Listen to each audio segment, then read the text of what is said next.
All right, guys, Brian here with VetteSource on another beautiful day. Really nice day for the first video of 2021. So back with you today. We're going to continue working, but what I figured I'd do today, of course I've got lots of projects, irons in the fire, but what I'm going to do today is we're going to go treasure hunting in the back of our 72 big block, 454 big block car here that if you haven't seen it before, I've got a link there at the top to the playlist that has all the videos on this car. So what I'm going to do today is something I've neglected to do, just got busy, but I'm going to take care of it today. Is we're going to go treasure hunting, dumpster diving for the tank sticker. Now, excuse me, if you're not familiar with tank stickers on Corvettes, tank sticker also is the build sheet, the broadcast sheet. There's a lot of different names used for it amongst Ford, Mopar, Chevy, GM, Pontiac, Buicks. So on the Corvette specifically, the build sheet tank sticker, and like all the others, is what actually shows the cars come equipped with from the factory. So they're actually a pretty valuable resource to have if you're taking care or restoring a car that's going to be restored like this one will be. And it actually kind of proves the pedigree. Hopefully it's still there. This car has been out in the environment and the weather for a long period of time. So sometimes the Corvette tank stickers, simply because of where they're at, right? You'd think that GM would bother to put them inside the door like some of the Chevelles, or under the door panel, or not GM, but Chevrolet, or somewhere convenient behind a seat. But instead what they do is they stick it on top of the gas tank right over to the left, right in this area here. So what we're going to do is we're going to drop this tank, and of course that's why on Corvettes it's called a tank sticker. We're going to get rid of this gas tank here and drop this out of the way and see if we can get to it and see if it's actually there and readable. So to start with, I'm going to have to take off a few things underneath. I'll show you what we're going to get to. Truth is, I wanted to get to this anyway because I want to get rid of these mufflers. This spare tire carrier tub is cracked, so I'm really not going to be able to use this. But what's interesting is that the original spare is still inside there. Let's see if I can't really show it. There it is in that corner. So it's still there. So we're going to be taking these out. We're going to drop these, and then we're just drop the tank sticker straight out, or the tank straight out of the back, because I won't be using that either. In fact, the entire frame on this car is just a little too crusty because of where it was sitting. So I've got another frame on order, going to be coming in for this. In fact, I need to go pick it up. So we're just going to start with another fresh frame. This is a little bit cleaner than this one, so we can start it. So I'm going to start working up top, take that fuel filler door off. We're going to get these out of the way. I'm going to get this and the spare tire out of here, and then I'm just going to cut the supports to the gas tank since it's so kind of crusty and rusty. No reason to save it. We'll see if our tank sticker's there. So let me get set up, and I'll be right back with you guys. Hang tight.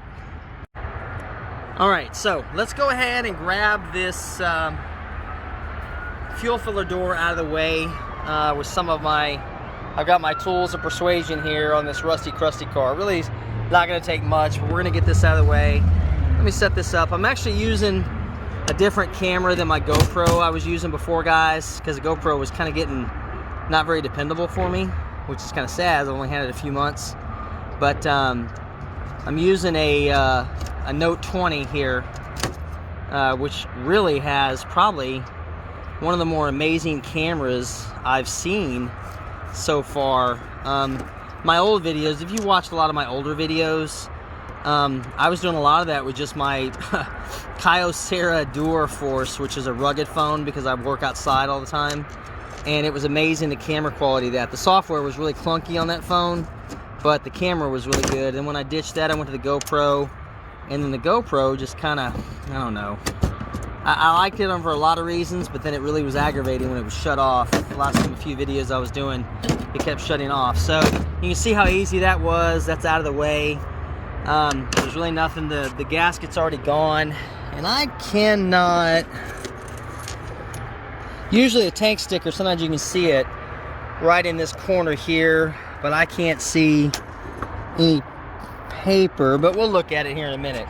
So I'm going to get set up underneath the car here, and then I'll be right back and we'll start working from underneath. Hang on.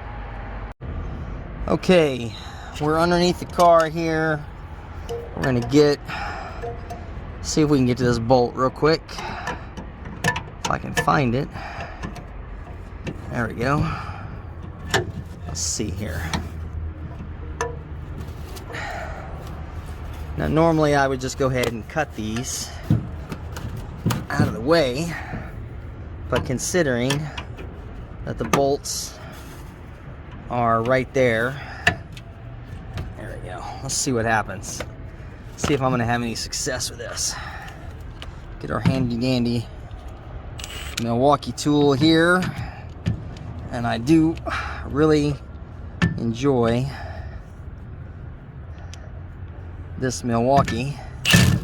All right, let's see what happens.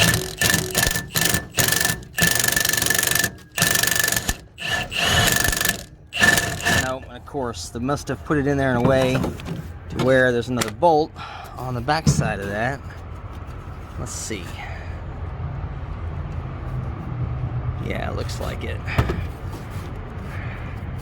Yeah, so we're gonna need to cut this out of here real quick. So let's see here. Let's grab our handy dandy Sawzall. I figure most of this is gonna end up getting cut out, guys, simply because it's been sitting up for so long. Sometimes I try to give it a chance before I go this extreme. But again, since we're not using this frame anyway, I'm not gonna make a big deal out of it, you know. Make sure we get our safety goggles so I do not harm my old eyes.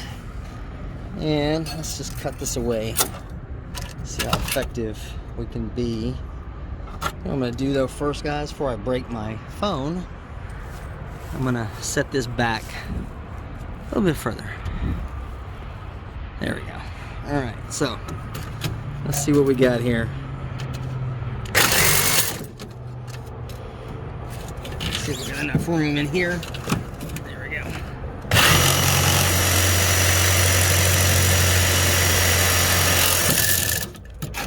And we got started. Let's see where we're at. And that bent my blade.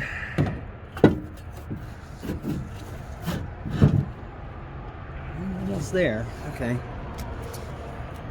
That blade is, probably should have used a longer blade here, but did what I did.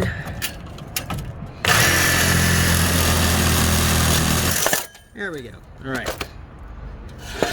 That one's out of the way. Free muffler for anybody that wants it. Okay. Let's cut this other side out as we maneuver our camera again. It's still a little wet outside. All right. And let's see this one right here.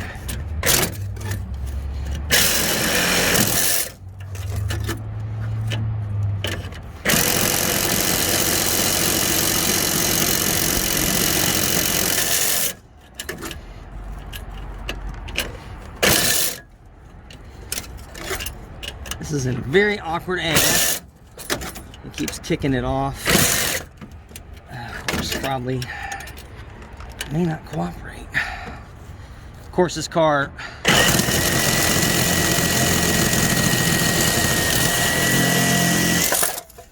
hasn't wanted to cooperate with me much because it has been left for dead for so long.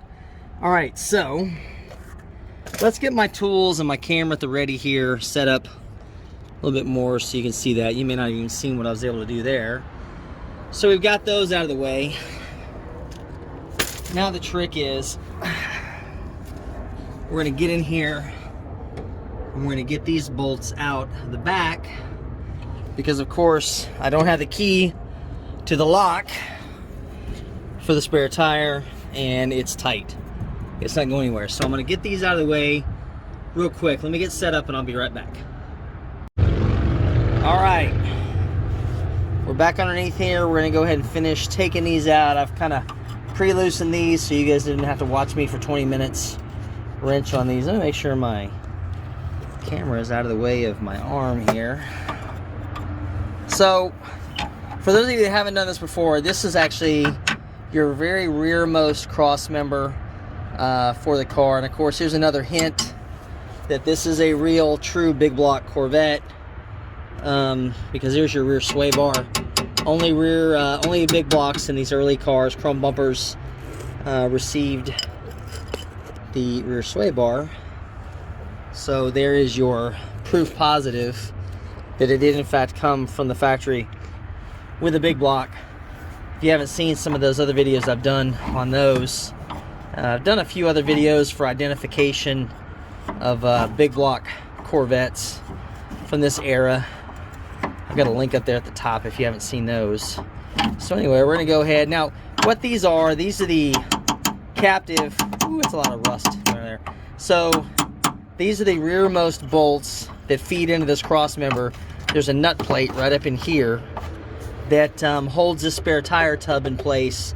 So it's a triangular setup. So you've got this steel cross member here, crisscross, that goes underneath the fiberglass tub, and then it's locked in place with that retainer lock set screw in the back. So it's like a tripod setup. So these are the main ones that go into the frame.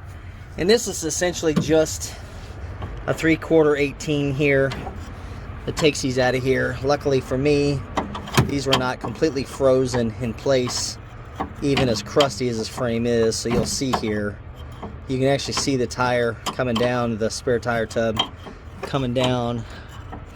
And I will probably save these and clean these back up. There we go. All right, so you can see there's that one there. We're out. We're actually pretty loose, but I still need to get that other one out. So let's go to the other side. You guys can go with me. Heck, maybe if I'm lucky, it'll be the original tire on that spare. Although I doubt it. If you hadn't heard the story before, when I was talking about it, this is a one-owner car that was bought new by high school teacher of a small town, high school principal, I should say, of a small town. This gentleman's in his 90s now, and even though I never personally met him, he was the high school principal, went on to become the mayor of this town, if I'm remembering the story correctly. But anyway, he bought this car brand new off the showroom floor. It is a 72 Corvette. For those of you that are keeping up with particulars, it is a 72 Corvette 454 Turbo 400, red exterior, red interior, which is actually what makes it kind of a unique car as that falls. And fully loaded, AC, power steering, power windows, power brakes, the whole thing you could get on a Corvette from this era. And he drove it for many, many, many years, and then decided to let the high school shop class tear it apart to rebuild it, restore it for him, and they never got past this. And then it sat. So anyway, we're gonna go ahead and get this bad boy back on the road. This will be a long-term slow burn project for me, but we'll get it out there. So we've got these two captive bolts done here. I don't know if we're still showing our camera here. Yeah, so we got that done. I'm gonna work on this here. I need to do this off camera because I kind of maneuver around. So give me a couple minutes, I'll be right back. Okay, well, that was generally unpleasant. However, we got accomplished what we needed, and kind of cool, not that it's any good, but this bad boy is still rocking the original spare. And I think, let me see, it's an old Firestone. Let's see what we got here.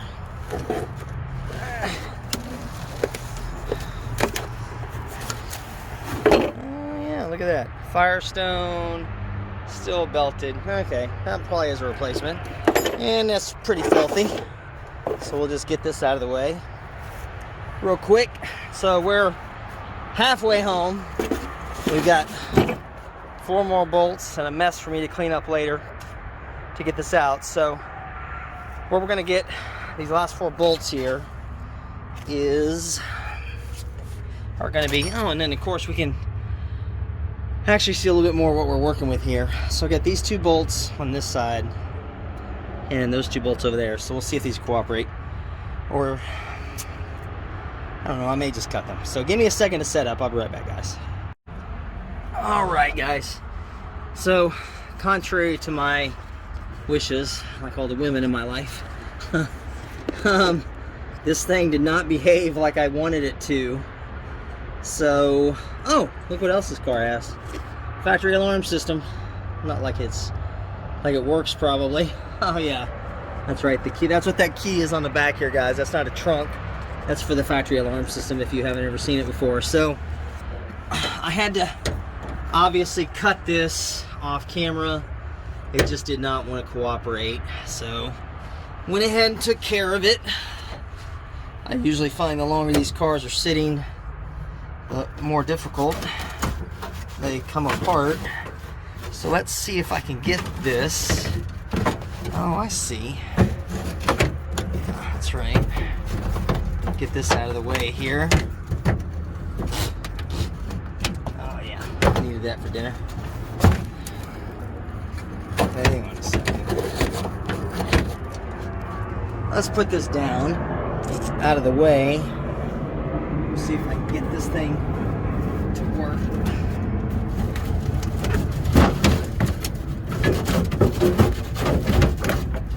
All right. Okay. Don't try that at home, children. Okay. There's that. And here's our gas tank. All nasty and foul smelling. And let's see if I got lucky. Oh man, look at that. No tank sticker. The edge of the tank sticker's there. You can see, so I can get this in a way so I can bring this in here. So I'm choking on rust and dirt. Okay.